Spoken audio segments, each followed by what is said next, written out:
optimizations. Now, having seen classical optimizations, let's spend a bit of time on a contemporary optimization where we want to optimize heap memory usage. The standard memory architecture of programs is broadly defined like this. There are four areas. There is a data area, there is a stack area, there is a heap area, and there is a code area.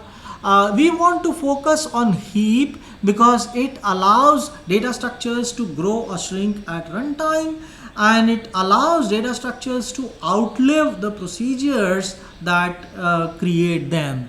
These data structures allocated on heap are not bound to activations of procedures. However, this comes at a price because we need to answer these questions. When do we allocate memory for such data structures, and when do we deallocate memory? Allocation is relatively easier. We want to focus on deallocation. We want to deallocate memory only after its last use, and it is not easy. And in manual deallocation, memory leaks is a reality where a memory has been allocated but has not been deallocated, and therefore it cannot be used. It has effectively leaked away. And practically 10 to 20% of last development effort of projects that involve a programming language with with manual deallocation, the last 10 to 20% of this effort goes in plugging memory leaks. Let us focus on garbage collection, which is automatic deallocation, which is an attractive option in order to reclaim memory. The idea is to retain active data structure and deallocate inactive data structure. Then the important question is, what is an active data structure? An active data structure is defined as follows. If an object does not have an access path, that is, it is unreachable, then its memory can be reclaimed. Obviously, if an object cannot be reached from program variables, there is no way it can be used, and therefore it is garbage and its memory can be reclaimed. However, what if an object has an access path but is not accessed after a given program point? So this is a picture that illustrates the situation. Here, for convenience, we have used Java style notation. Please read x.lptr as x arrow lptr. So we have pointers on the stack and we have objects allocated in the heap area. So we have this object P, which is not reachable from any variable on the stack. Similarly, Q is not reachable from any variable on the stack. So therefore, P and Q are garbage. The other nodes are not garbage, meaning a garbage collector will only collect P and Q but will not collect the other objects. If we examine the execution of the source code, and we are talking about the snapshot of memory at this program point, if we assume that the condition here, the condition is false, it means that x is equal to xrptr will not be executed, and therefore we have w equal to x and w continue to point to the same memory node. And therefore we observe that what we use is a, which is when we dereference x here, then we use a y, which is to dereference this, and then we use y.lptr, which is to dereference this, meaning if the while loop, if the condition is false, then we use only a, j and m nodes. Assuming that the condition is true, we use nodes b, f, h, because this statement is executed. This statement x is equal to x.rptr is executed, and therefore the entire wave of blue nodes moves rightwards by one pointer.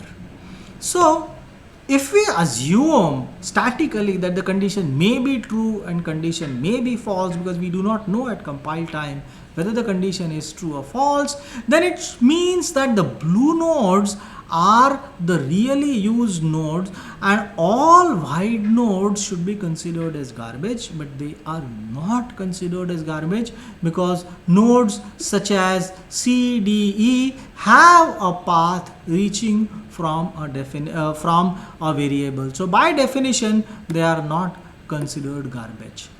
What happens is that in general, it is not possible for garbage collectors to determine exactly which object is live, and therefore in most cases they approximate they use some approximation to detect objects that are provably dead, such as those that are not reachable. So is reachable same as live? So the answer is no. The objects that are reachable may be reachable but actually may not be used. Empirical evidence shows that something like 24 to 76% of unused memory remains unclaimed. Okay? In order to see this carefully, we look at this particular picture. All allocated nodes, all nodes are white, blue and brown nodes are all allocated nodes. Reachable nodes are white and blue nodes, and live are only blue nodes. Meaning a subset of allocated nodes are reachable and a subset of live nodes are, a subset of reachable nodes are live, which means that the set of not live nodes is a superset of not reachable nodes, which is a superset of not allocated nodes, which means that if we perform garbage garbage collection using reachability, we are going to collect fewer objects than we would if we were to use liveness. The question is, how do we determine that? So there is something called Cedar-Mesa folk wisdom, which says that if there are certain nodes that are not being used, then we can cut these links. Similarly, this link can be cut, thereby saving the memory and thereby allowing a garbage collector to collect C, D and E.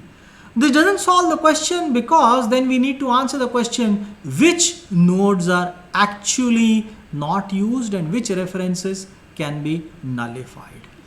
Okay, so in order to answer this question, we need to understand the concept of liveness. We simplify the situation by considering liveness of variables allocated on stack. We have blanked out the heap completely. We are going to focus only on the nodes on the stack, and in order to make the problem interesting, we have changed the if statement into a while statement. Again, read x.lptr as x arrow lptr, because here for convenience we are using Java style statement. So when we examine the liveness, we ask a question: is this variable used? Is this memory location used after this program point? So we need to define what is the meaning of the use of data. So a location is considered to be used if we access the location and read its contents. So here x is used. In this case, x.data is used, which means that x and x.data, both the locations are used. In this case, x and x.rptr are used. X.rptr contains the address of this particular location, but this particular location is not considered used because we have only read its address. We have not read the contents of this particular location. With this definition of use, let us try to perform liveness analysis of stack variables for this particular program. At the end of the program, no variable is used and therefore all variables are dead. Variables that are dead are shown in the red box. Now, given a set of live variables, in this case that liveness set is empty, but the general idea is, given a set of live variables after a statement, can we incorporate the effect of the statement and compute the set of variables that are live before the statement? In this case, it's easy for us to examine that because Z is read here, therefore Z would become live. Note that we're not talking about Z.sum because we're talking about only stack variables. So therefore, our liveness information before the statement says Z is live, whereas W, X and Y are dead. Now we take this information and propagate it across this statement z dot sum is equal to x dot data plus y dot data, and it's easy to see that x, y, z, all three of them are read in this statement, and therefore our liveness information becomes x, y, z before this statement. In a similar manner, now we discover that we have x, y, z are live here. In this statement, before this statement, we see that z is not live anymore. That's because z is reassigned a new value. The existing value in z is not required by the program, and therefore z is considered dead. So going forward, we see that only x is live here. Now, for simplicity, at this program point, we assume no variable is live. This will be justified in greater details using a formal reasoning when we look at the details of live variables analysis. But for now, let's assume that no variable is live. Now, this statement reads x, and therefore x becomes live. So therefore, here x is live. This does not change any variable, so therefore liveness remains same, and x is live here. So we get this as the liveness information after traversing the program, after iterating over the program once. However, this information is not consistent, because observe that here x is live, but x is not live here. Now, liveness says that a variable should be considered live if there exists a path along which it is likely to be used. So there indeed exists a path along which the variable is used, but because we visited this node, before visiting this node, we have really not been able to incorporate the effect of this node or this statement on this particular statement, and therefore x is live here. What that means is we need to recompute these values again, and we keep recomputing values until there is no further change. So with this, we get this x becomes live here, and this is the end of iteration 2. And now no matter how many times we iterate over this program, these values are not going to change. This is the end of live variables analysis. The question is, why can't we do this for heap?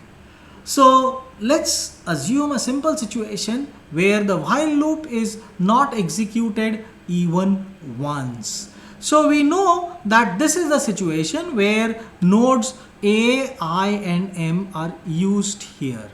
However, we are doing this analysis at compile time, so we don't know that while loop will not execute even once. So what happens if while loop is executed even once? As we saw before, this wave of blue nodes moves rightwards by one link in the memory. If the while loop is executed twice, then these nodes are live, which means that which nodes in the heap memory are live actually depend on the number of times the loop is executed.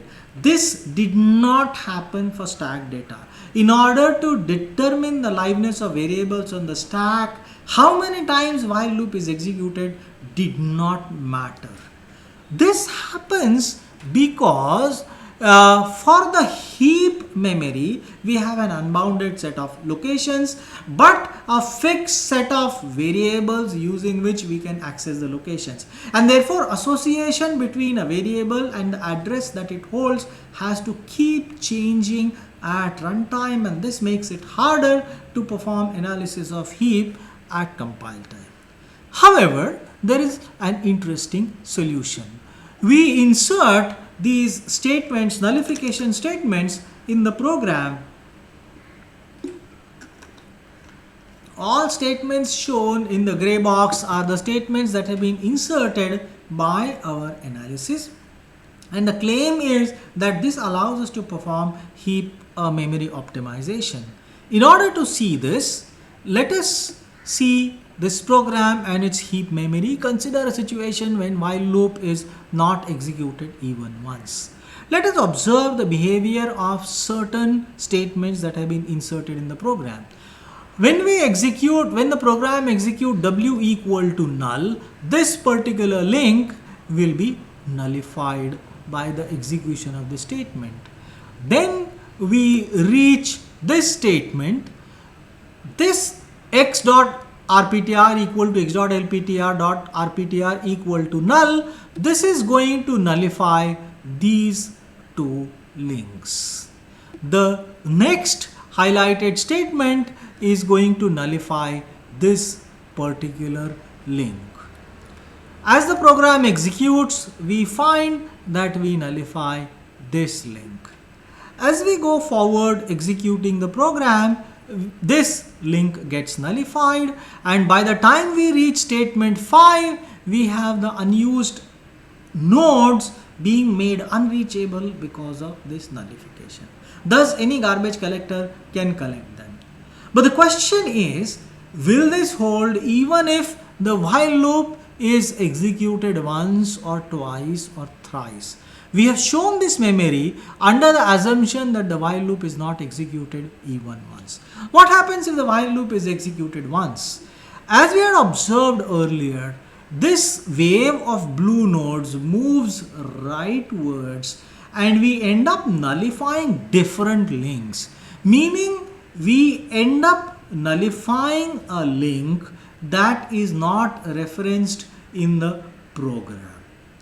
This is an important observation.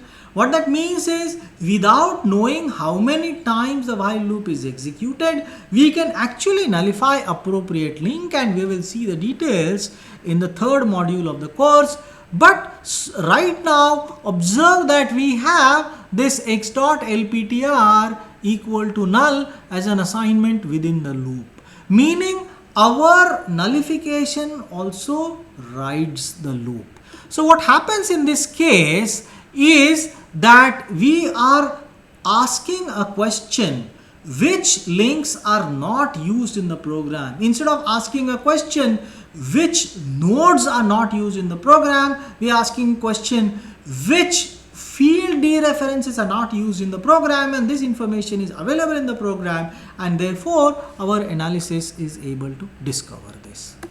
So then the question is, what is static analysis of heap? So we have a static world in which we have a program which is abstract, bounded, and there is a single instance. In the dynamic world, we have a process corresponding to the program, which is a program in execution. It is concrete because we know the values of variables. It is unbounded because we don't know if and when it would terminate, and there are infinitely many instances. And these processes can give rise to memories, heap memories that have a similar structure. And what we are interested in knowing is the summary effect on the heap, and we do not want to go to the dynamic world. We do not want to perform profiling. Instead, we want to remain in the static world and want to understand the effect of a program code on the summary heap data. So that is static analysis of heap.